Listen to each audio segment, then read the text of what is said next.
Una vez más agradecemos a Dios por el inmenso amor, por la vida. Cada minuto de vida que nos da es un regalo divino.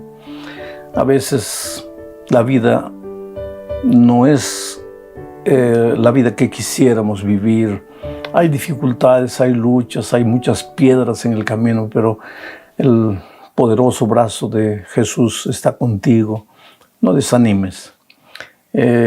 Espero que el mensaje de este momento lleve esperanza a tu corazón. Vamos a la lección número 9 para el 2 de marzo del año 2024.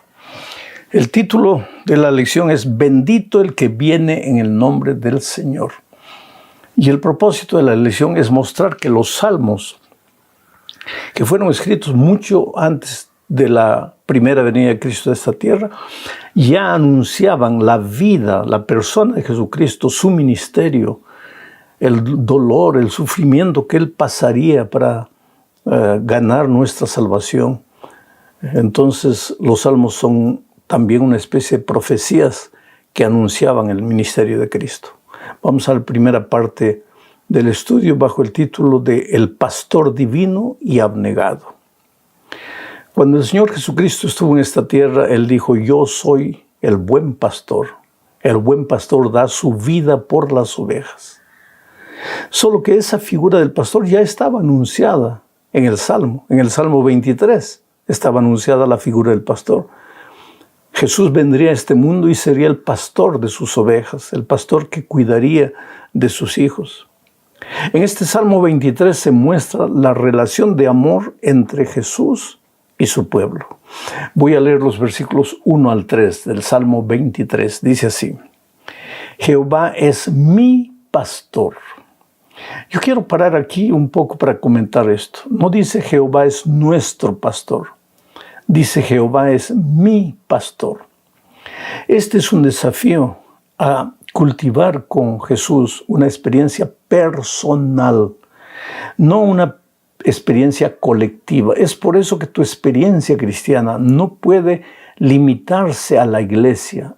La iglesia forma parte de tu experiencia cristiana, pero tu experiencia no puede limitarse a la iglesia. Tienes que aprender a vivir una experiencia diaria, personal con el Señor Jesucristo. Porque en la hora del dolor, del sufrimiento, porque en esta vida vamos a encontrar dificultades, nuestro pastor no nos significa mucho, pero mi pastor, ahí es otra cosa. Y el salmista dice aquí, Jehová es mi pastor. Y completa, nada me faltará, nada me faltará. Mucha gente se pregunta, pero si aquí dice que Jehová es mi pastor y nada me faltará, ¿cómo es que muchas veces me falta empleo, me falta dinero, me falta ropa, me falta comida?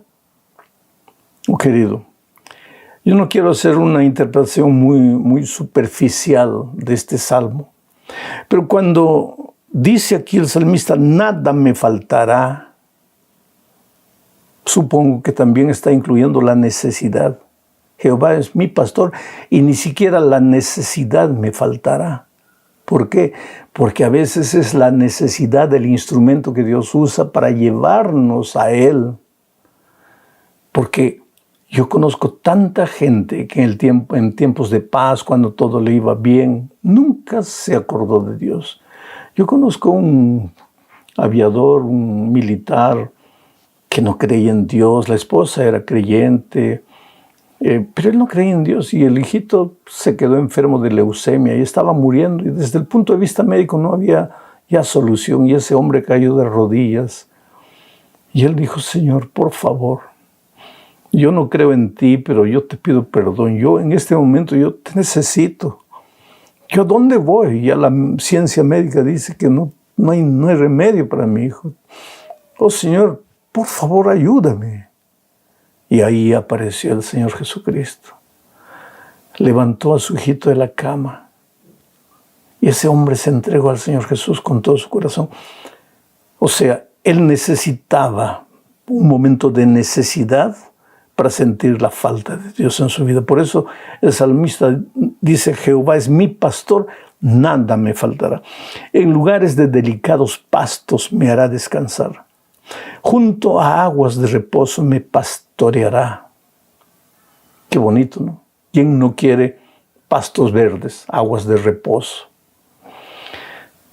Y David sigue diciendo, confortará mi alma, me consolará, colocará paz en mi corazón. Me guiará por sendas de justicia. Aquí es donde ya muchos no quieren. Porque que me lleve a pastos verdes, eso es bonito. Que me lleve a aguas tranquilas, eso es maravilloso. Que conforte mi alma, qué lindo. Pero que me lleve por las veredas de justicia. Porque la justicia es su palabra. Son sus instrucciones, sus consejos, sus enseñanzas, su ley, sus mandamientos. Pero ahí ya queremos las aguas tranquilas, los pastos verdes, pero las veredas de justicia a veces no queremos. Pero Él quiere llevarnos para allá. ¿Por qué? Por amor de su nombre. Oh querido, porque cuando en tu vida se manifiestan los frutos del Espíritu, cuando tú eres un hombre feliz, una mujer victoriosa, cuando eres feliz en tu matrimonio, las personas te ven y el nombre de Jesucristo es exaltado. Entonces Jehová quiere ser tu pastor, quiere caminar contigo, quiere pastorearte en la vida, quiere guardarte del mal. Puedes pasar inclusive por el valle de sombra y de muerte, pero el Señor nunca te abandonará, está contigo en todo momento. ¿Y por qué? Para que el mundo sepa que tú tienes un Dios poderoso y que tu Dios no falla. Pero ¿por qué en este momento no está presente? Está presente, pero querido, calma, ten paciencia. Del otro lado del valle oscuro está el pasto verde y las aguas tranquilas. Ten paciencia. Vamos a la segunda parte de este estudio. En los Salmos también se anuncia la llegada del Mesías sufriente, el sufridor, aquel que murió en la cruz del Calvario. Si tú ves, hay muchos salmos que anuncian al Cristo sufridor. Y en el salmo que vamos a ver ahora, se anuncia que los hombres rechazarían a Jesucristo, pero que Jesucristo llegaría a ser la piedra angular de la fe de esos mismos seres humanos que los rechazaron. Leo el Salmo 118, versículo 22. Dice, la piedra que desecharon los edificadores ha venido a ser cabeza del ángulo. Y después, más adelante, más siglos después, Pablo dice que Jesucristo es la cabeza de la iglesia, la cabeza del ángulo, la piedra angular. Pero todo eso, querido, no fue fácil, tuvo un precio. ¿Y cuál fue el precio? El Salmo 22, 1 y 2 responde. Es el clamor más desesperado del ser humano. En la palabra de Jesucristo, Él dice, Dios mío, ¿por qué me has desamparado? ¿Por qué está tan lejos de mi salvación y de las palabras de mi clamor? Dios mío, clamo de día y no me respondes, y de noche y no hay para mí reposo. Es interesante cómo el Salmo está presentando el dolor del salmista, pero proféticamente están anunciando el dolor del Señor Jesucristo en la cruz del Calvario. Y aplicativamente está anunciando el clamor de ti, de mí, que cuando viene la tormenta, cuando viene el dolor, cuando viene el sufrimiento, pues clamamos a Dios buscando auxilio y fortaleza. Oh, querido, es que el sufrimiento no es parte de nuestra naturaleza. Nosotros no fuimos creados para sufrir. El sufrimiento es un intruso que entró en la experiencia humana por causa de la locura de Adán y Eva de apartarse de Dios. Si nuestros primeros padres no hubieran caído en el pecado, el sufrimiento no existiría. Pero ahora el sufrimiento es una realidad ajena. Caminamos, vivimos con el sufrimiento clavado en nuestras carnes, pero es como si estuviese una aguja incomodándonos constantemente.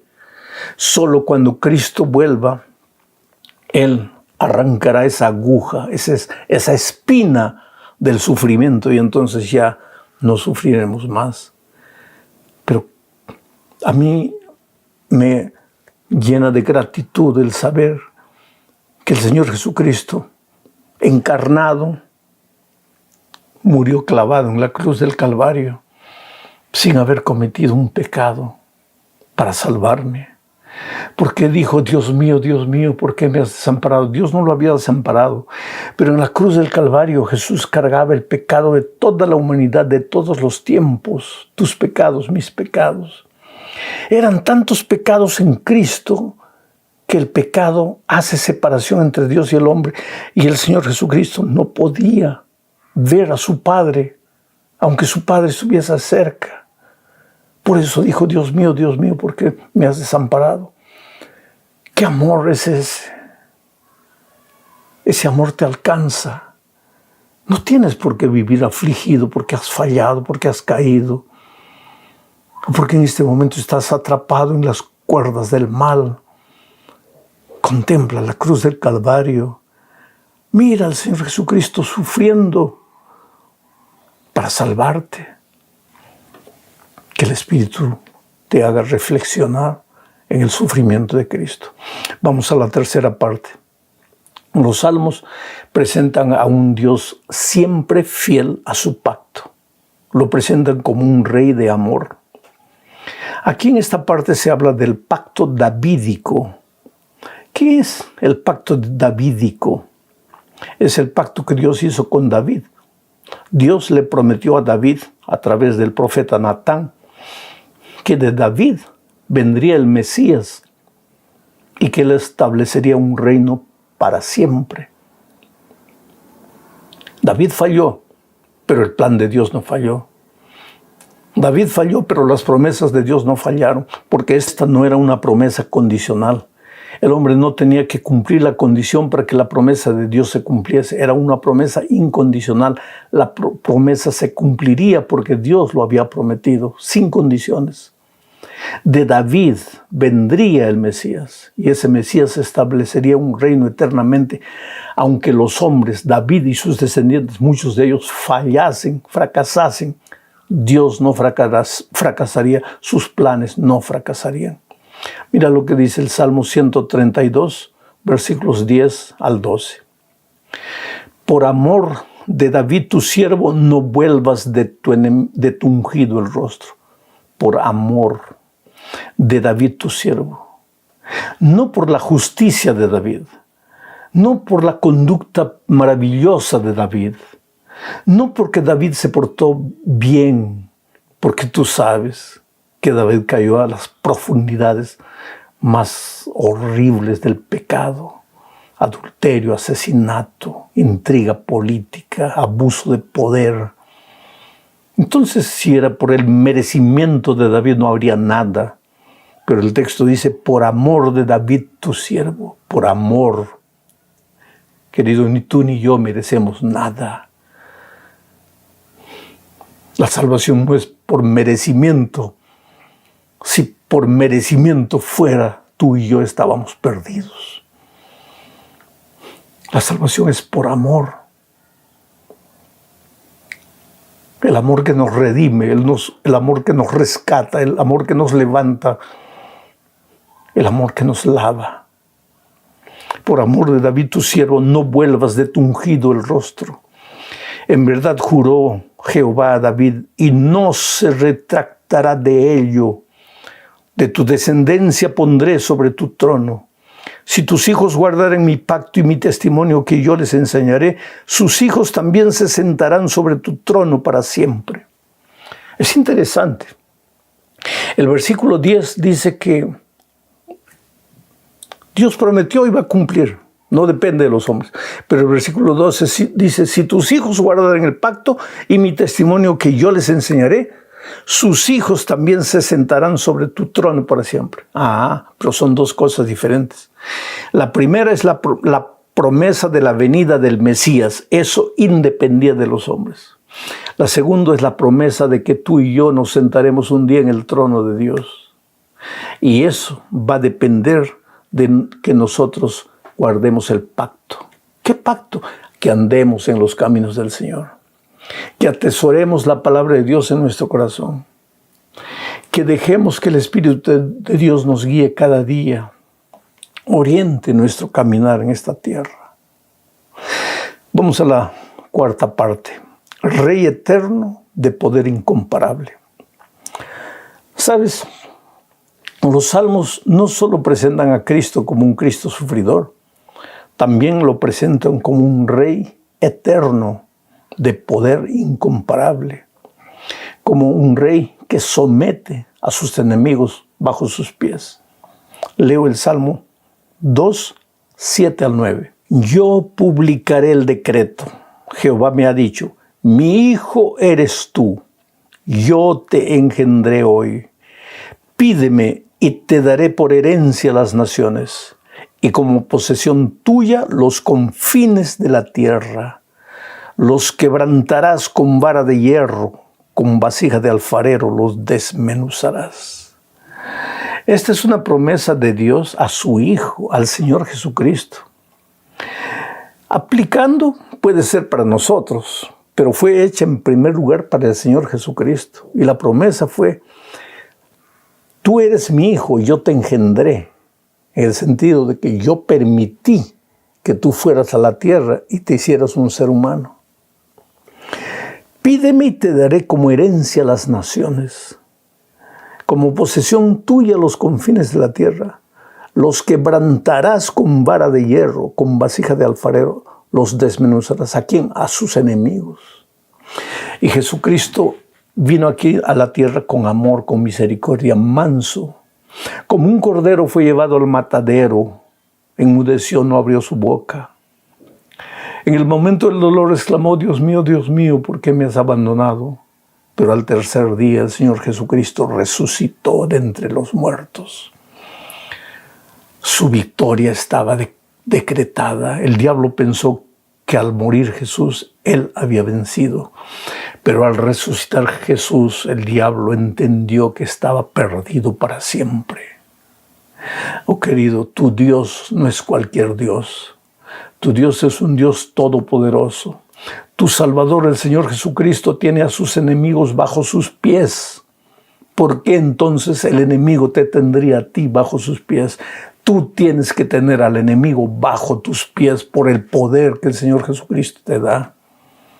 Si en este momento sientes que las fuerzas enemigas te están atormentando, si sientes que la oscuridad llega a tu vida, que los vicios, los hábitos nocivos se apoderan de ti, o hasta el propio diablo en persona atormenta tu vida de una manera o de otra, en este momento en el nombre del Señor Jesucristo, yo te digo, estás libre si tú crees, porque el enemigo, el diablo, está bajo los pies de Jesucristo, derrotado, incapaz de derrotarte. Entonces no permitas que un enemigo derrotado te derrote a ti. Proclama tu libertad. Eres victorioso sobre el cigarro, sobre la bebida, sobre la pornografía, sobre lo que sea. Eres victorioso porque tienes un Dios victorioso. Eres victorioso sobre las emociones, sobre la depresión, sobre los sentimientos negativos, sobre el odio, sobre el rencor. Eres victorioso porque tienes un Dios victorioso. No te desanimes. Llegamos al fin de este estudio mencionando que los salmos también se refieren al Señor Jesucristo como el sacerdote Melquisedec. Jesús no es solo rey, es también sacerdote. En el Salmo 110, 4 al 6, Salmo 110, 4 al 6 dice, juró Jehová y no se arrepentirá. Juró Jehová y no se arrepentirá. Tú eres sacerdote, se está refiriendo a Jesús, tú eres sacerdote para siempre según el orden de Melquisedec. El Señor está a tu diestra, quebrantará a los reyes en el día de tu ira. Juzgará entre las naciones, las llenará de cadáveres, quebrantará las cabezas en muchas tierras. Quiere decir, el sacerdocio eterno de Jesucristo, de alguna manera, fue descrito en la vida del sacerdocio de Melquisedec.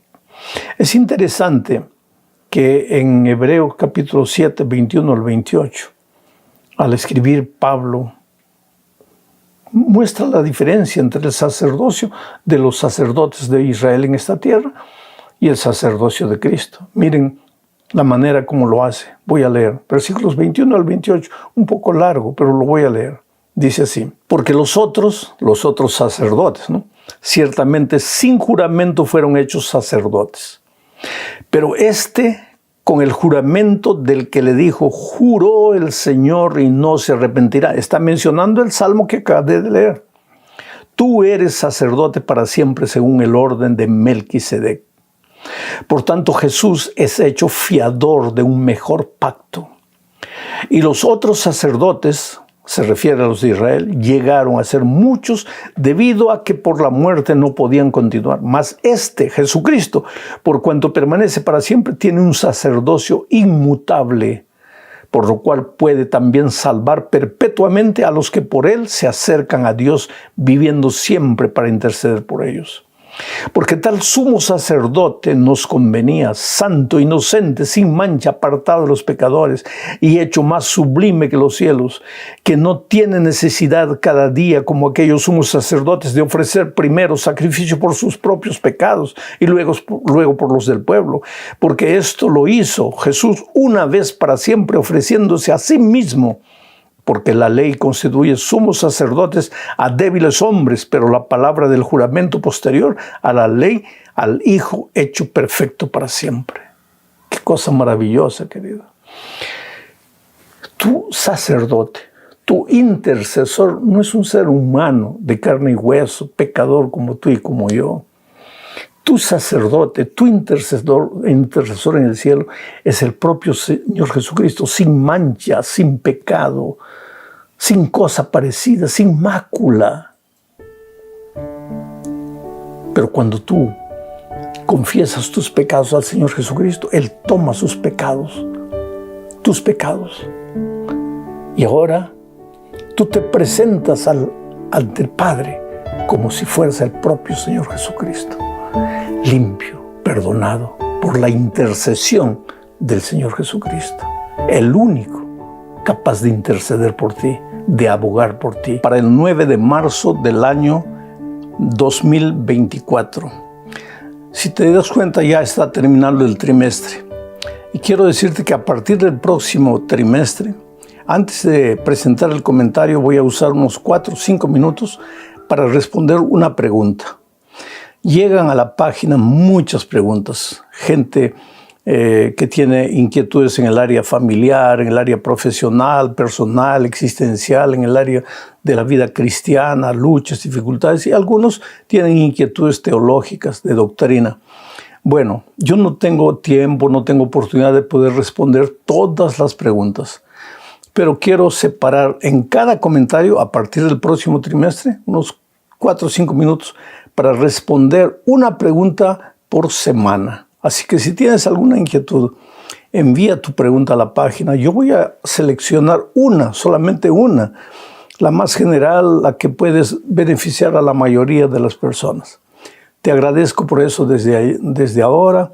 Nuevamente te agradezco por la fe, la confianza que tú tienes de enviar tus pedidos de oración. Muchísimas gracias a los que mandan saludos, siempre me desean una feliz semana. Quiero que tú sepas que eres importante en medio de la multitud. Yo no sé quién eres, yo no sé dónde estás. Escriben de tantos países, de tantos lugares, pero tú eres importante a los ojos de Dios. Y yo siempre menciono el hecho de que has registrado un pedido en la página, en mis oraciones a Dios para que Él extienda su mano y te bendiga. Vamos a la lección de esta semana, bajo el título de Lecciones del pasado. Y el propósito de la lección es enseñarnos que hay algunos salmos en la Biblia que son salmos históricos. Presentan la historia de Israel, la historia de cómo Dios en el pasado cuidó de su pueblo, protegió a su pueblo. Cuando no tenían agua, les dio agua. Cuando no tenían pan, les envió maná. Dios siempre protegiendo al pueblo, y el pueblo siempre rebelde, terco, desobediente, andando en sus caminos, haciendo su voluntad. Y ni por eso Dios los abandonó, Dios se olvidó de ellos. Eso es lo maravilloso del amor de Dios. ¿Quién soy yo? ¿Quién eres tú? No somos nada en la vida, un pequeño grano de arena en la inmensidad de la playa. Somos eso. Entonces, cuando fallamos, cuando caemos, Dios podría decir, bueno, ¿qué me voy a preocupar tanto? Ya cayó, ya pues que se pierda. Tengo tantos millones y millones de personas para cuidar que no tengo que preocuparme por esta persona. Pero Dios no hace eso. Tú para Dios eres como si fueses la única persona que existiera en este mundo. Dios te ama, se preocupa por ti, conoce tu nombre, tu dirección, la casa donde vives, las luchas que tú enfrentas. Y en este salmo vamos a aprender una lección básica, cómo mirar al pasado y sacar lecciones del pasado para evitar cometer los mismos errores que cometimos en el pasado. El primer subtítulo de esta semana es Fidelidad de Dios a su pueblo infiel. Vamos a estudiar en realidad el Salmo 78. El Salmo 78 tiene 72 versículos. Es un salmo histórico, pero es un salmo histórico y didáctico. Inclusive al comienzo del salmo, si tú abres la Biblia vas a leer ahí, dice Masquil de Asaf. ¿Quién fue Asaf? Asaf es el autor del Salmo 73, un sacerdote, músico.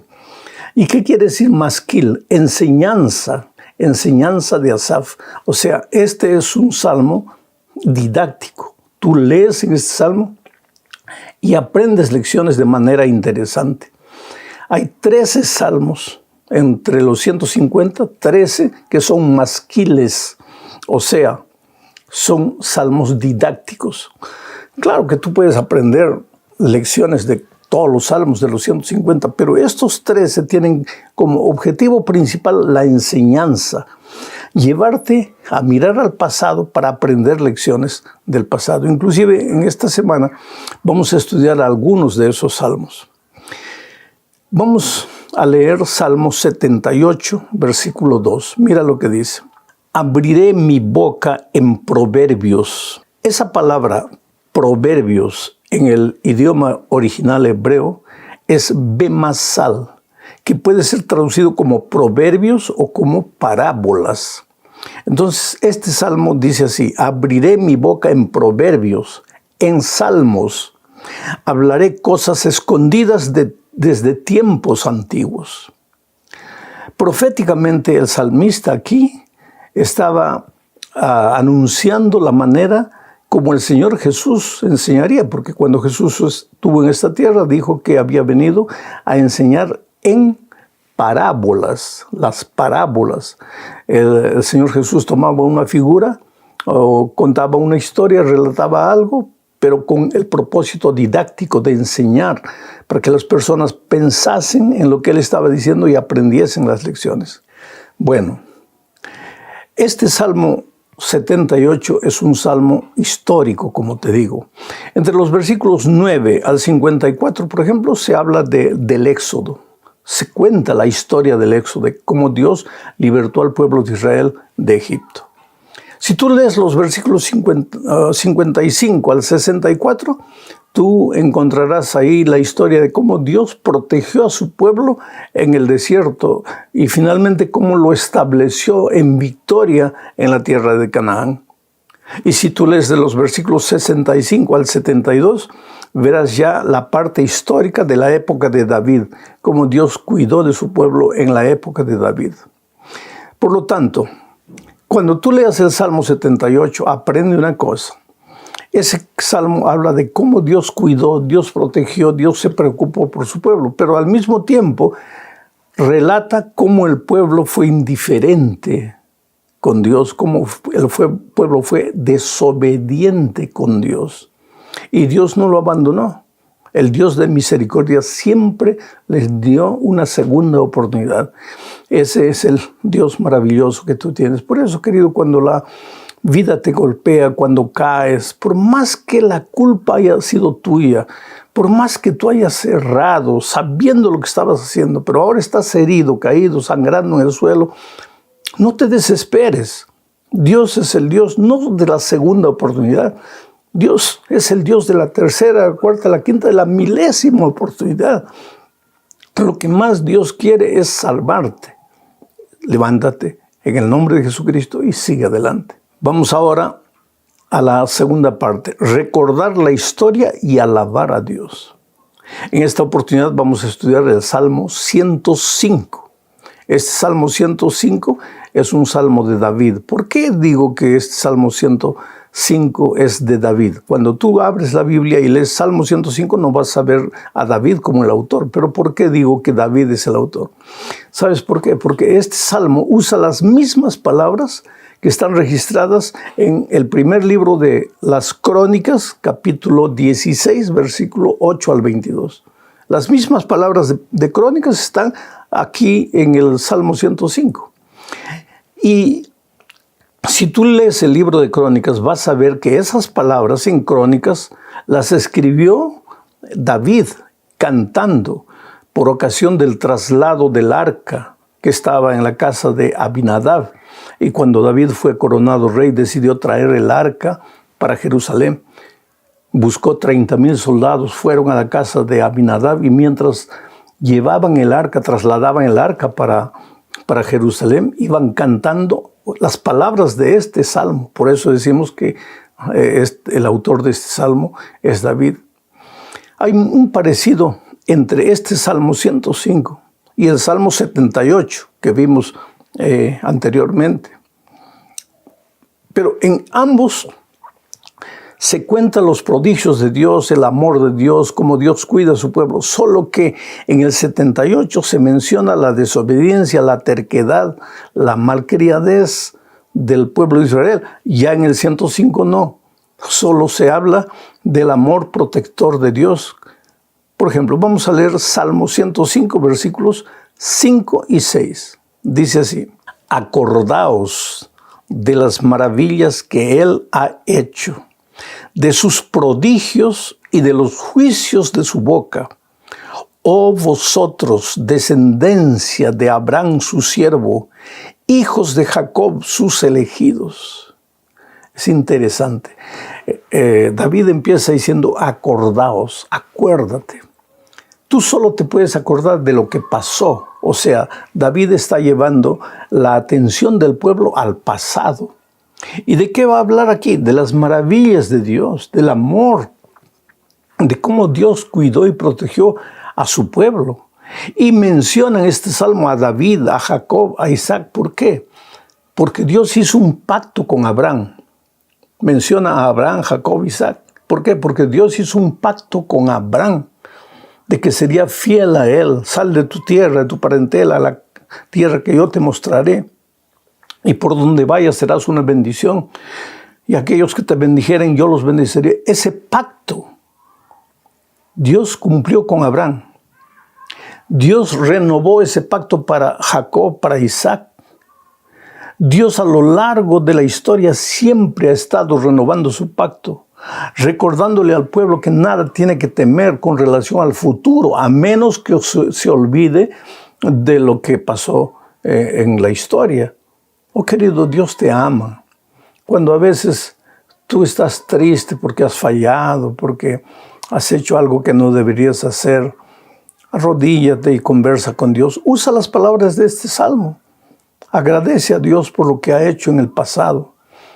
Desde que Adán y Eva fueron expulsados del Edén por causa de su desobediencia, como Dios siempre mantuvo un remanente, un pueblo obediente. Inclusive ese pueblo obediente muchas veces falló, pero Dios nunca lo abandonó.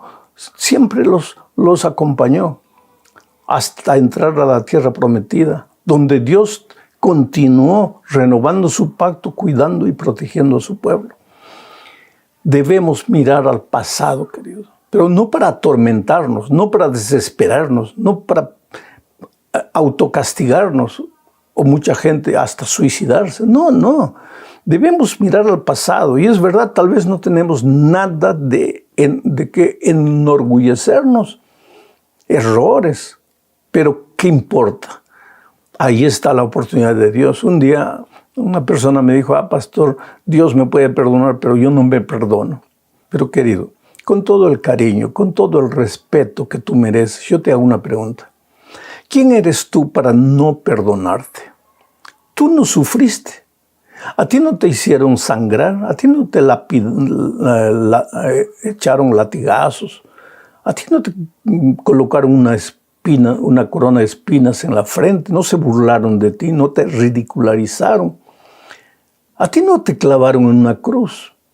Si alguien tendría el derecho de decir, yo no te perdono, es el Señor Jesucristo. Pero Él te dice, hijo, yo no te condeno, vete y no peques más. Por lo tanto, tú no puedes tener el derecho o darte el lujo de querer tener el derecho de decir no me perdono. Dios te perdona.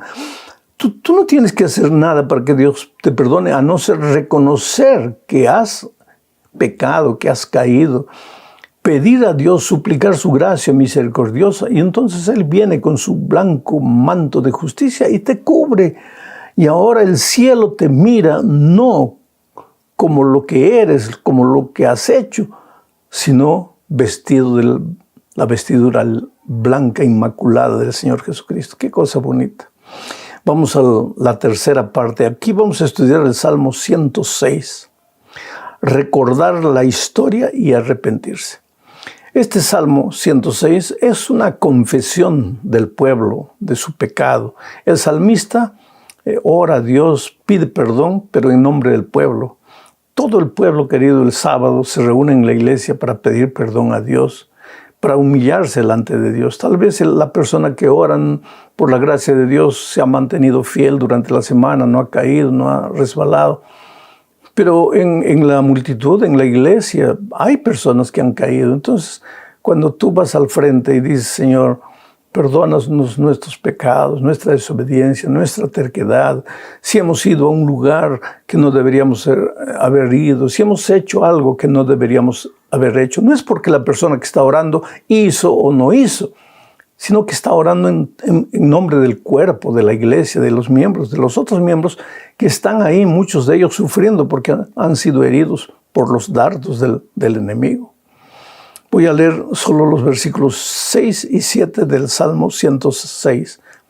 Mira lo que dice el salmista. Pecamos nosotros como nuestros padres. Hicimos iniquidad, hicimos impiedad. Nuestros padres en Egipto no entendieron tus maravillas. No se acordaron de la muchedumbre de tus misericordias, sino que se rebelaron junto al mar, el Mar Rojo.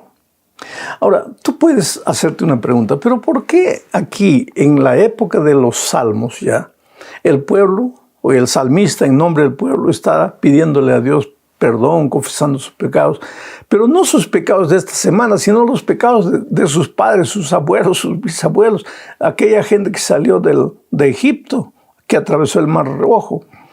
Ahora el salmista dice, Señor, pecamos. Él no había estado en el grupo de los rebeldes que atravesaron el Mar Rojo y después se rebelaron contra Dios, pero él vuelve sus ojos al pasado y dice, Señor, pecamos. ¿Por qué? Querido, porque aquí está el asunto. Muchas veces nosotros leemos la historia de hombres malos, de mujeres impiedosas que han cometido errores en la Biblia. Por ejemplo, un Caín, el propio Adán. El otro día una persona me dijo, ¿qué culpa tengo yo, pastor, de estar sufriendo por la culpa de Adán? Si yo hubiera comido el fruto, está bien, yo acepto mi castigo, pero ¿qué hice yo? Adán fue el desobediente y yo tengo que pagar las consecuencias. Oh, querido, es que si tú hubieras estado en el lugar de Adán, si yo hubiera estado en el lugar de Adán, habríamos hecho las mismas cosas. Si nosotros hubiéramos estado en el desierto con el pueblo de Israel, habríamos reclamado, habríamos hecho las mismas tonterías que el pueblo hizo. Es por eso que en el tiempo de los salmistas, el salmista dice, Señor, pecamos, y se refiere a los pecados del pasado. Porque de una o de otra forma, todos los pecados del pasado nosotros los repetimos en nuestro día a día. Somos traidores, somos mentirosos, somos crueles, somos rebeldes, somos ingratos, las mismas cosas. Los mismos pecados con otra ropa, pero los mismos pecados al final de cuentas. Vamos ahora a la cuarta parte de este estudio. Aquí veremos la parábola de la viña del Señor. Vamos a estudiar el Salmo 80. Aquí se describe a Israel como una viña que Dios arrancó de Egipto y la trasplantó, la plantó de nuevo en la tierra prometida. Pero por su desobediencia, porque Dios siempre fue fiel al pacto. Todos los salmos que hemos leído hasta aquí hoy, esta semana, hablan de la fidelidad de Dios a través de los años, del cuidado protector de Dios, pero es el pueblo el que se rebela. Es el pueblo el que abandona a Dios, el que se aparta de Dios. Y cuando tú te apartas del territorio de la vida que es Dios, pues entras en el territorio de la muerte. Es una cosa normal, lógica, natural. No es que Dios te castiga. Los escritores bíblicos muchas veces usan la expresión, Dios, me estás castigando, Dios no le está haciendo nada. El ser humano se separa de Dios, entra en el territorio de la desgracia, la tragedia, de la muerte. Y cuando sufre las consecuencias del pecado, lo primero que hace, Dios, me estás castigando. No, Señor, yo estoy sufriendo los resultados de mi desobediencia, del haberme apartado de Dios. Entonces, cuando el pueblo estaba ya en la tierra prometida y debería disfrutar de paz si respetase los principios del pacto, pero no respetó, se quedó como una vida abandonada. Y entonces leo el Salmo 80, versículos 12 y 13. Dice así, ¿por qué derribaste sus cercas? Está hablando de la viña de Israel, del pueblo de Israel, que está simbolizado por la viña. ¿Por qué derribaste sus cercas?